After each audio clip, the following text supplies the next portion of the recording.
I am Hariharan on behalf of Jupiter Academy. நம்ம last வீடியோவில் electricity பற்றி பார்த்துருந்தோம்.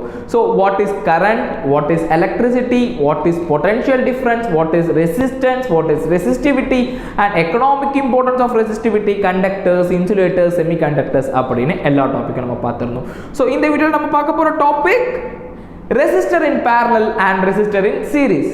ஸோ அப்படின்னா என்ன, ஒரு சர்க்கியூட்டில் ரெசிஸ்டன்ஸ் சீரீஸாக கனெக்ட் ஆகிருந்ததுன்னா அதோட டோட்டல் ரெசிஸ்டன்ஸ் எப்படி கால்குலேட் பண்ண போகிறோம், அதே சர்க்கியூட்டில் ஒரு ரெசிஸ்டர் பேரலாக கனெக்ட் ஆகிருந்ததுன்னா எப்படி டோட்டல் ரெசிஸ்டன்ஸ் கால்குலேட் பண்ண போகிறோன்றதை பார்ப்போம். ஸோ ஃபர்ஸ்ட் ரெசிஸ்டர் இன் சீரீஸ்னா என்ன அண்ட் ரெசிஸ்டர் இன் பேரலல்னா என்ன அப்படின்னு பார்ப்போம். ஸோ அதுக்காக உங்க முன்னாடி எக்ஸாம்பிளுக்கு ரெண்டு சர்க்கியூட்ஸை நான் டிஸ்பிளே பண்ணுறேன். இங்கே என் கையில் ஒரு சர்க்கியூட் இருக்கு அண்ட் இங்கே என் கையில் ஒரு சர்க்கியூட் இருக்கு. ஸோ இந்த சர்க்கியூட் ரெசிஸ்டர் இன் சீரீஸ், அதாவது இந்த சர்க்கியூட்ல resistance is connected one back to another, சீரீஸா கனெக்ட் ஆயிருக்கு. ஸோ இதுதான் நம்ம ரெசிஸ்டர் இன் சீரீஸ் அப்படின்னு சொல்லுவோம். ஸோ இந்த சர்க்கியூட்ல வந்து பாத்தீங்கன்னா resistance parallel to one another, ஒரு ரெசிஸ்டருக்கு பேரலா இன்னொரு ரெசிஸ்டர் இங்க கனெக்ட் ஆயிருக்கு. இதை நம்ம ரெசிஸ்டர் இன் parallel அப்படின்னு சொல்லுவோம். ஸோ ரெசிஸ்டர் இன் parallelனா இது அண்ட் ரெசிஸ்டர் இன் சீரீஸ்னா இது. ஸோ இது ரெண்டுலயுமே என்ன டிஃபரன்ஸ், டோட்டல் ரெசிஸ்டன்ஸ் நம்ம இந்த சர்க்கியூட்க்கு கால்குலேட் பண்ணணும்னா ஒரு சர்க்கியூட்ல ரெசிஸ்டன்ஸ் சீரீஸா இருந்ததுன்னா we have to use one method, அதே சர்க்கியூட்ல ரெசிஸ்டன்ஸ் parallel இருந்ததுன்னா we have to use another method. So அந்த மெத்தட் என்ன, அந்த கால்குலேஷன் என்ன, அதெல்லாம் இப்போ நம்ம பார்ப்போம். So resistor in series and resistor in பேரலல்ல எப்படி டோட்டல் ரெசிஸ்டன்ஸ் கால்குலேட் பண்ண போகிறோம். இதுக்கு முன்னாடி நமக்கு முக்கியமான ஒரு டேர்ம் வேணும், அதுதான் ஓம்ஸ் லா. நம்ம லாஸ்ட் வீடியோவில் பார்த்த ஓம்ஸ் லா. ஓம்ஸ் லா என்ன சொல்றாரு, potential difference is directly proportional to the current. So Ohm's law oda equation idho, V is equal to IR. இந்த டேர்ம் யூஸ் பண்ணி தான், இந்த ஓம்ஸ் லாவை யூஸ் பண்ணி தான் நம்ம resistor in series and resistance in parallel நம்ம யூஸ் பண்ண போறோம். ஸோ நம்ம முன்னாடி ரெண்டு சர்க்கியூட் இருக்கு and this one is a resistor in series and this one is a resistor in parallel. So இது ரெண்டுத்துலையுமே டோட்டல் ரெசிஸ்டன்ஸ் கால்குலேட் பண்ண போறோம். இந்த டோட்டல் ரெசிஸ்டன்ஸை எஃபெக்டிவ் ரெசிஸ்டன்ஸ் அப்படின்ற டேர்ம்ல டிஸ்கிரைப் பண்ணுவோம். ஸோ இந்த சர்க்கியூட்டோட எஃபெக்டிவ் ரெசிஸ்டன்ஸ் RS அப்படின்னு இண்டிகேட் பண்ணுவோம். இந்த RSக்கு மீனிங் என்னன்னா resistor is connected in series. இந்த சர்க்கியூட்டோட டோட்டல் ரெசிஸ்டன்ஸ், அதாவது எஃபெக்டிவ் ரெசிஸ்டன்ஸ் RP அப்படின்னு கால்குலேட் பண்ணும். இந்த RP யோட மீனிங் என்ன அப்படின்னு பார்த்தீங்கன்னா ரெசிஸ்டர் இன் parallel அப்படின்னு பார்க்க போறோம். ஸோ ரெண்டுத்துக்குமே நம்ம ஓம்ஸ் லாவை அப்ளை பண்ண போறோம். Ohm's law is a constant, V is equal to IR here and again V is equal to IR here. But ஒரு சர்க்கியூட்ல we know that we have a resistance, we have a potential difference and we have a current. So நம்ம Ohm's law படி பார்த்தோம்னா resistance is a only constant where the current and potential difference are subjected to the changes. So இந்த series சர்க்கியூட்ல வந்து பார்த்தீங்கன்னா current is constant. So I அப்படின்ற current போதுன்னா the entire circuit it will be I, it do not change. ஆனால் நம்ம series, அதாவது resistor in சீரீஸில் potential difference is completely changeable. அதாவது potential difference across R1 is changes to V1. அதாவது இந்த V போகிற potential difference R கீழே போகும்போது V1னும், R2 கீழே போகும்போது V2னும், R3 கீழே போகும்போது V3னும் இந்த பொட்டன்ஷியல் டிஃபரன்ஸ் சேஞ்ச் ஆகும். வேர் current do not change in the resistor in series. So நம்ம V1, V2, V3 calculate பண்ணும். So நமக்கு தெரியும் ஓம்ஸ் லா படி V is equal to IR here. So V1 is equal to I into R1, V2 is equal to I into R2 and V3 is equal to I into R3. So நம்ம இந்த சர்க்கியூட்ல current is a constant, so அதை நம்ம calculate பண்ணல. Potential difference each and every ரெசிஸ்டன்ஸ்ல change ஆகுது. So அதனால V1, V2, V3 நம்ம calculate பண்ணிட்டோம். ஸோ அப்போ டோட்டல் வோல்டேஜ் கால்குலேட் பண்ணுவோமா. ஸோ இந்த டோட்டல் சர்க்கியூட்ல இருக்கிற வோல்டேஜ் தான் நான் Vன்ற டேர்ம்ல இண்டிகேட் பண்றேன், is equal to I. So we know that the current is constant, so it is I. அப்போ what is the total resistance? The total resistance is known as effective resistance. So total voltage is equal to total current into the total resistance. So V is equal to IRS. So this RS indicates the effective resistance. So in the total V is equal to V1 plus V2 plus V3 ன்னு சொல்லலாமா. அதாவது சிம்பிளா சொல்லணும்னா ஒரு சர்க்கியூட்ல இருக்கிற total potential difference, இருக்கிற different potential டிஃபரன்ஸை add பண்றது தான் டோட்டல் பொட்டன்ஷியல் டிஃபரன்ஸ் அப்படின்னு சொல்லலாமா. So V is equal to V1 plus V2 plus V3. So இந்த V is equal to V1 plus V2 plus V3. So இந்த வியோட டேர்ம் நம்ம என்ன calculate பண்ணோம்? we calculate it as a IRS.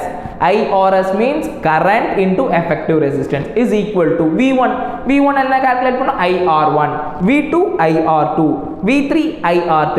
So நான் இது இங்கே இப்போ எடுத்துட்டு வரேன். V is equal to V1 plus V2 plus V3. IRS is equal to IR1 plus IR2 plus IR3. So இந்த எல்லா டேர்ம்லையுமே I காமனாக இருக்குது. ஸோ இங்கே இருந்து நம்ம ஐயை காமனாக வெளியே எடுத்தோம்னா IRS is equal to I காமனாக வந்துடும். Inside the bracket we have R1, R2 and R3. So I cancel each other because equal to ரெண்டு சைடுமே ஒரு ஈக்குவல் டேர்ம் இருந்ததுன்னா சேம் டேர்ம் இருந்தா that cancels each other. so அந்த ரெண்டு டேர்மே cancel ஆகுது. so RS is equal to R1 plus R2 plus R3. so நம்ம RS னா என்ன சொல்லிருந்தோம்? effective resistance in series. so ஒரு effective resistance in series calculate பண்ணனும்னா we simply calculate R1 plus R2 plus R3. so the effective resistance in series is the addition or the sum of the total resistors in the series. so very simple calculation. so இந்த மெத்தட நம்ம சீரிஸ்க்கு பார்த்தோம். but parallel எந்த மெத்தட்ல calculate பண்ண போறோம்? we will see effective resistance in parallel. so நம்ம effective resistance in series பார்த்தோம். அதாவது RS is equal to R1 plus R2 plus R3. so அதுக்கான மெத்தட் நம்ம பார்த்தோம். now we are going to see effective resistance in parallel. எப்படி calculate பண்ண போறோம்? நல்லா ஞாபகம் வச்சுக்கோங்க. resistor in series is directly opposite to the resistance in parallel. அதாவது ரெசிஸ்டர் இன் சீரீஸில் நம்ம பார்த்தோம் வோல்டேஜ் டிஃப்ரென்ஸ் சேஞ்ச் ஆச்சு, பொட்டென்ஷியல் டிஃப்ரென்ஸ் சேஞ்ச் ஆச்சு, ஆனால் I is constant, current is constant. So இந்த இடத்துல அப்படியே ஆப்போசிட். ஸோ இந்த இடத்துல என்னன்னா கரண்ட் சேஞ்ச் ஆகும் பட் பொட்டென்ஷியல் டிஃப்ரென்ஸ் கான்ஸ்டன்டாக இருக்கும். அதாவது என்டையர் சர்க்யூட்லேயுமே நம்ம கையில் இருக்க potential difference remains as a V, அது சேஞ்ச் ஆகாது.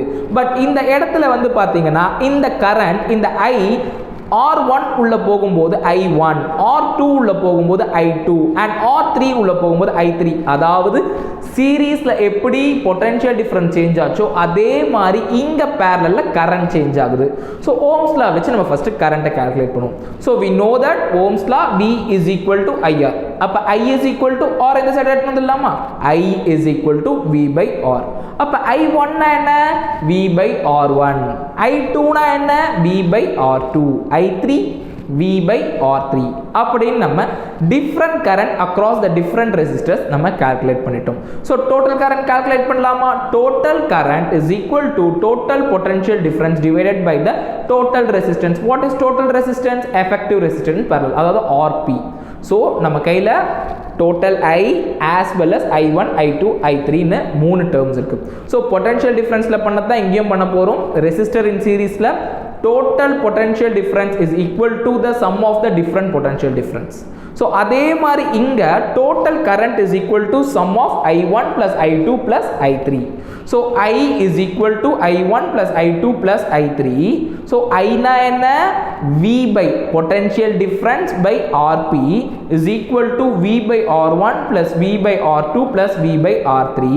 ஸோ இதே மாதிரி நம்ம வீன்ற டேர்ம் இங்கே காமனாக இருக்குது. ஸோ வியை காமனாக வெளியே எடுத்துட்டோம்னா ஸோ இந்த டேர்மில் வந்து பார்த்தீங்கன்னா V by RP is equal to V bracketல 1 by R1 plus 1 by R2 plus 1 by R3 அப்படின்ற டேர்ம்ஸ் இருக்கு.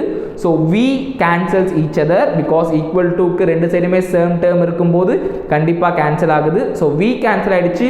இப்போ வந்து பார்த்தீங்கன்னா 1 by RP is equal to 1 by R1 plus 1 by R2 plus 1 by R3.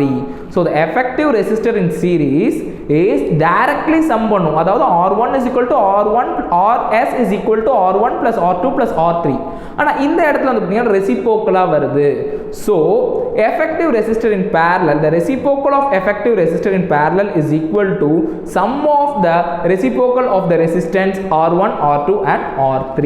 so ரொம்ப சிம்பிள். so இதோட final term வந்து பார்த்தீங்கன்னா 1 by RP is equal to 1 by R1 plus 1 by R2 plus 1 by R3. so effective resistor in series எப்படி calculate பண்ணணும், effective resistor in parallel எப்படி calculate பண்ணணும் அப்படி நம்ம பார்த்துட்டோம். so ரெண்டுத்தோட ஃபைனல் ஈக்குவேஷன் நம்ம கையில் இருக்கு. இதை நம்ம ப்ராக்டிக்கலாக அப்ளை பண்ணி ஒரு சின்ன சம்மில் பார்ப்போமா? So let's see. ஸோ நம்ம முன்னாடி ஒரு சம் இருக்குது. இந்த சம்மில் வந்து நம்ம கொடுத்துருக்க வேல்யூ என்ன கொடுத்துருக்காங்கன்னா ஃபர்ஸ்ட் விஷயம் ஒன்று இண்டிகேட் பண்ணியிருக்காங்க, the resistors are connected in series. Okay. மூணு ரெசிஸ்டன்ஸ் வேல்யூ கொடுத்திருக்காங்க. R1 is equal to 10 ohms, R2 is equal to 3 ohms and R3 is equal to 5 ohms அப்படின்னு மூணு வேல்யூ கொடுத்திருக்காங்க. They asked to calculate the effective resistance. So இந்த questions பொறுத்த வரையும் givenல நம்ம கையில voltage கிடையாது, current கிடையாது, but they ask us to calculate the total resistance. So அவங்க ஒரு term denote பண்ணிருக்காங்க, the resistors are connected in series. So நம்ம last பார்த்த மாதிரி effective resistor in series formula டைரக்டா அப்ளை பண்ணுவோம். Rs is equal to R1 plus R2 plus R3. So Rs is equal to 10 plus 3 plus 5 and effective resistor is equal to 10 plus 3 plus 5 is equal to 18. So it's a very simple direct and effective resistance formula apply பண்றோம் and we will got the answer. So நம்ம இப்போ இதே values effective resistance in parallel apply பண்ணும். So எல்லாருக்குமே last ஒரு doubt வந்திருக்கும், இதுலயும் add தான் பண்றோம், இதுலயும் ஆட் தான் பண்றோம், பட் சீரிஸை டைரக்டா ஆட் பண்ணும், வேர் இன் parallel ரெசிப்ரோக்கல் ஆட் பண்ணும். இதுல என்ன பெரிய டிஃபரன்ஸ் வந்துட போகுது அப்படின்ற ஒரு சின்ன டவுட் எல்லாருக்கும் வந்திருக்கும். ஆனா இப்போ இதே same value of resistance means R1 is equal to 10 ohms and R2 is equal to 3 ohms and R3 is equal to 5 ohms. இந்த மூணுமே சீரிஸ்ல நம்ம கால்குலேட் பண்ண சேம் ரெசிஸ்டன்ஸ் வேல்யூ, பட் இங்க நம்ம அப்ளை பண்ண போற formula effective resistor in parallel. Answer எவ்வளவு டிஃபரண்டா வருதுன்னு பாப்போமே. So 1 by Rp is equal to 1 by R1 plus 1 by R2 plus 1 by R3. நம்ம கையில R1 வேல்யூ இருக்கு, R2 வேல்யூ இருக்கு and R3 வேல்யூ இருக்கு. So 1 by Rp is equal to 1 by 10 plus 1 by 3 plus 1 by 5. So இதை நம்ம பண்ண போறோம். So கீழே டினாமினேட்டர் டிஃப்ரெண்ட்டாக இருக்கும்போது நம்மளால ஆட் பண்ண முடியாது. So we have to take a LCM. So the LCM of the 10, 3 and 5 is a 30. So 30 LCM எடுக்கிறோம். So the total LCM value is 30. So LCM எடுத்து ஆட் பண்ணும்போது 3 plus 10 plus 6, அதாவது 3 plus 10 plus 6 divided by 30, that is 1 by Rp is equal to. So 1 by Rp is equal to 19 by 30. அப்போ ரெண்டு சைடுமே reciprocal பண்ணலாமா? So Rp is equal to 30 by 19, அதாவது same resistance but in சீரீஸ்ல நமக்கு கிடைச்ச value ரொம்ப சிம்பிளான value 18 because we directly added. ஆனா parallel ரெசிப்ரோக்கல் பண்ணி வரும்போது நமக்கு கிடைக்கிற answer 30 by 19, that is Rp. அதாவது 1 by Rp we calculated 19 by 30, நமக்கு Rp தான் வேணும், அதனால ரெண்டு சைடுமே ரெசிப்ரோக்கல் பண்றோம். So Rp is equal to 30 by 19. So effective resistor in series and effective resistor in parallel ரெண்டுக்கும் இருக்க டிஃபரன்ஸ் புரிஞ்சிருக்கும்னு நினைக்கிறேன். ஸோ இந்த பேசிக்ஸ் ஃபார்முலா ஆன்சர்ஸை எந்த லெவலுக்கு வந்து டிஃபரன்ஷியேட் பண்ணுதுன்னு தெரியும். ஸோ ஒரு சர்க்கியூட்ல ரெசிஸ்டர்ஸ் பேரலாக இருந்தால் we have to use this method and அதே சர்க்கியூட்ல சீரீஸாக இருந்தால் we have to use this method. So இந்த வீடியோவில் நம்ம effective resistor in series and effective resistor in parallel பார்த்தோம். ஸோ நம்மளோட நெக்ஸ்ட் வீடியோவில் நம்ம heating effect of electric current, power and energy பார்ப்போம். மறக்காம ஜூபிட்டர் அகாடமி சேனலுக்கு லைக் பண்ணுங்க, ஷேர் பண்ணுங்க, கமெண்ட் பண்ணுங்க, மறக்காம சப்ஸ்கிரைப் பண்ணுங்க, பெல் ஐகானை கிளிக் பண்ணுங்க.